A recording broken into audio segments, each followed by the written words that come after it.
Hello दोस्तों। YouTube के careers for life channel में आपका स्वागत है।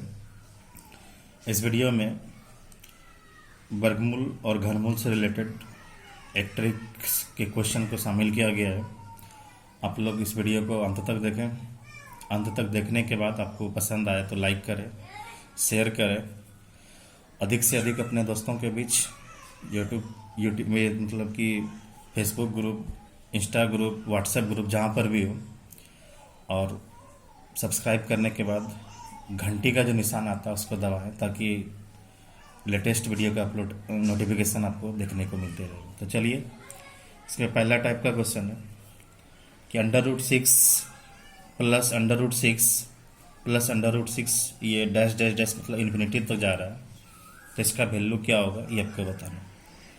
तो यहाँ पर ये प्लस वाला है, इसी में माइनस वाला भी आता है, गुना वाला भी आता है। तो फिलहाल प्लस और माइनस वाला को ध्यान में देखना है। तो करेंगे क्या कि यहाँ पर जो 6 लिखा हुआ है, 6 को ऐसा खंड करेंगे, ऐसा दो क्रमागत खंड करेंगे। क्रमागत खंड का मतलब होता है एक के बाद दूसरा, जिसको हम लोग ऐसे भाषा में कहें कि ऐसे दो खंड करना है जिसका कि अंतर एक होना चाहिए। ऐसे तो 6 को खंड करेंगे तो 6 गुना 1 6 भी हो जाता है, पर वो नहीं करना है क्योंकि 6 और 1 का अंतर 1 नहीं हो सकता है। तो 6 को हम लोग खंड करेंगे तो 2 और 3 के रूप में खंड कर सकते हैं। यहाँ पर कंडीशन है खंड करने का कि यहाँ पे आपको करना क्या है कि दो लगातार होना चाहिए, मतलब इन दोनों के बीच का अंतर 1 होना चाहिए। अब ऐसा नहीं कि इस दोनों के बीच का अंतर 1 नहीं होगा और आपका सवाल बनेगा, तो ऐसा नहीं होगा। तो कभी कभी ऐसा भी आएगा कि इसका अंतर 1 नहीं होगा, तो उसको हम लोग थोड़ा सा अलग मेथड लगाएंगे और वो भी सवाल बनेगा। तो यहाँ पर क्वेश्चन 6 है, क्वेश्चन में आपको दिया हुआ और प्लस वाला कंडीशन है। तो 6 को हम लोग खंड कर दिए, क्रमागत खंड में 2 और 3 हो गया।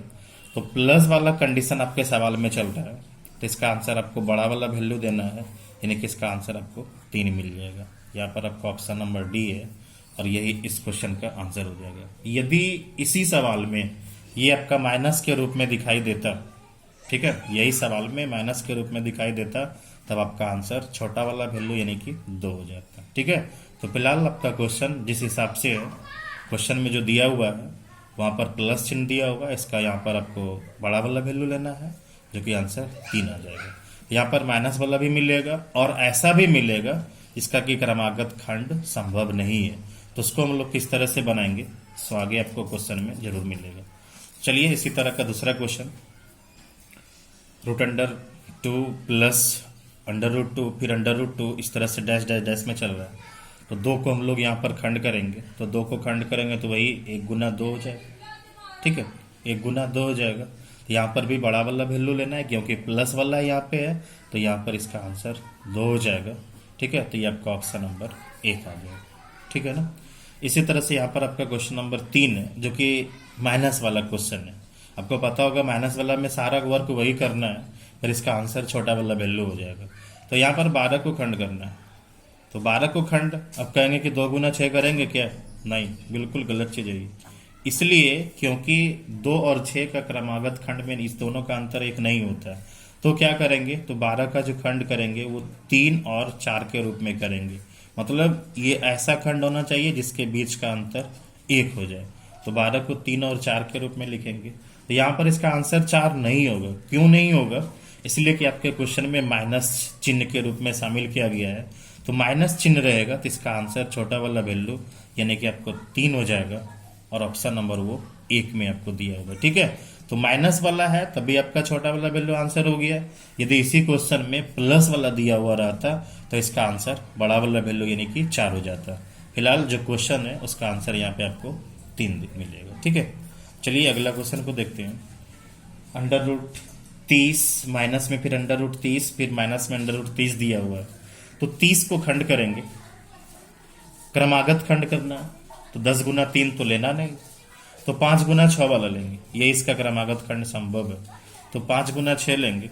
तो यहाँ पर ध्यान देना होगा कि 5 गुना 6 जो आ गया, अब यहाँ पर आपको क्रमागत खंड हो गया जिसका कि अंतर 1 हो जाता है, तो 5 और 6 का अंतर 1 हो गया। अब प्लस वाला रहता तो बड़ा वाला वैल्यू आंसर होता, माइनस वाला है तो छोटा वाला आंसर हो जाएगा। यहाँ पर आपका माइनस वैल्यू है, इसका आंसर छोटा वाला यानी कि 5 हो जाएगा और वो ऑप्शन नंबर 2 में चला जाएगा। ठीक है, तो आगे क्वेश्चन नंबर 5 है, 1 प्लस √1 प्लस √1 इस तरह से है। तो अब यहाँ पर एक थोड़ा सा यहाँ पर बड़ी समस्या ये है कि एक का तो कोई खंड ही नहीं होगा, कोई क्रमागत खंड नहीं होगा। एक को तो एक गुना एक लिखेंगे, अब एक गुना एक, इस दोनों के बीच में तो कुछ अंतर ही नहीं है। तो इसको हम लोग क्या करेंगे, ध्यान देना होगा।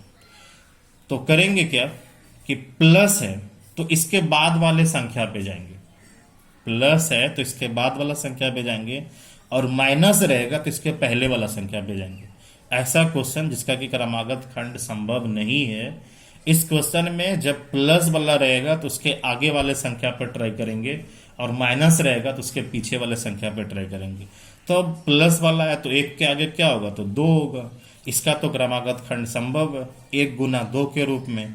तो इसका आंसर क्या हो जाएगा, ना एक होगा ना दो होगा। ठीक है, तो क्या होगा, तो एक और दो के बीच का संख्या इसका आंसर हो जाएगा। ठीक है ना, एक और दो के बीच का इसका आंसर आ जाएगा। ऑप्शन भी आपको इसी तरह से रहेगा। अब आप सोचेंगे कि एक और दो के बीच में कितना होगा, तो ऐसा परफेक्ट इसका आंसर नहीं है। तो यहाँ पर आपको ऐसा ही ऑप्शन दिया हुआ रहता है। आप कोई भी एग्जाम दिए होंगे या अपना प्रीवियस सेट को पलटा करके देखेंगे तो आपको इसी तरह का ऑप्शन मिलता है। तो फिर से एक बार ध्यान दे लेंगे आप लोग कि जब आपका क्वेश्चन इस रूप में आ जाए जिसका क्रमागत खंड संभव नहीं है, तो क्या करना है कि प्लस वाला चिन्ह रहेगा तो उसके आगे वाले संख्या पे ट्राई करेंगे। आगे कभी कभी होगा उसके आगे फिर जाना होगा, उसके आगे जाना होगा, और माइनस वाला रहेगा तो उसके पीछे जाकर के हम लोग को ट्राई करना है। तो यहाँ पर आपका प्लस वाला था तो यहाँ पर आपको इसके आगे संख्या लेकर के चले दो, इसका खंड हो गया एक गुना दो में। तो इसका ना आंसर एक होगा ना दो होगा, तो आंसर क्या होगा, एक और दो के बीच का आंसर हो जाएगा। ठीक है, चलिए इसी तरह का और क्वेश्चन आपको मिलेगा जरूर। क्वेश्चन नंबर 6 आपका है √8 प्लस √8 प्लस √8। 8 को हम लोग खंड करेंगे तो खंड इसका हम लोग 2 और 4 के रूप में कर सकते हैं। जो कि 2 और 4 के रूप में करेंगे तो ये एक्सेप्टेड नहीं है, क्योंकि 4 और 2 का अंतर एक नहीं है। 4 और 2 का अंतर 2 हो जाता है, क्योंकि वहां पे तो अंतर एक होना चाहिए। तो क्या करना होगा, तो 8 है प्लस वाला है तो आपको बताया कि प्लस वाला रहेगा तो आगे चलना होगा। आगे चलेंगे 9, तो 9 का भी खंड संभव नहीं है। 9 का 3 गुना 3 होगा तो क्रमागत खंड उसका भी नहीं होता है। फिर 10 का भी नहीं होगा, 11 का भी नहीं होगा। तो इसके आगे ऐसा संख्या 12 ही है जो कि इसका क्रमागत खंड संभव है, और 12 का क्रमागत खंड 3 और 4 के रूप में होता है। तो यहाँ पर इसका आंसर न 3 होगा न 4 होगा, तो क्या होगा, तो 3 और 4 के बीच होगा। तो यहाँ पर आपका ऑप्शन नंबर सी हो जाएगा। ठीक है, तो क्या करना रहा इस क्वेश्चन में ध्यान देना होगा। ये क्वेश्चन बहुत कम ही आपको कहीं देखने को मिलेगा कि कोई आपको बता रहा है, क्वेश्चन में कभी कोई एग्जाम में मिल जाता है। तो प्लस वाला रहेगा ऐसा खंड ऐसा नंबर यहाँ पे जिसका क्रमागत खंड संभव नहीं है। 8 को आप कोई भी कोशिश करें तो इसका क्रमागत खंड संभव नहीं है, क्योंकि खंड करेंगे तो उसके बीच का अंतर एक आएगा ही नहीं, कभी भी नहीं आएगा। तो उसके प्लस वाला है तो उसके बाद वाला संख्या में चलेंगे, 9 भी नहीं होगा, 10 भी नहीं होगा, 11 भी नहीं होगा, तो 12 में ऐसा संभव है।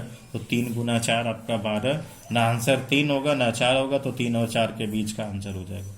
चलिए क्वेश्चन नंबर आपका 7 है। क्वेश्चन में आपका है कि नंबर 13 ये √13 माइनस में √13 माइनस में √13 दिया हुआ है। तो क्या करना है, ध्यान देना होगा।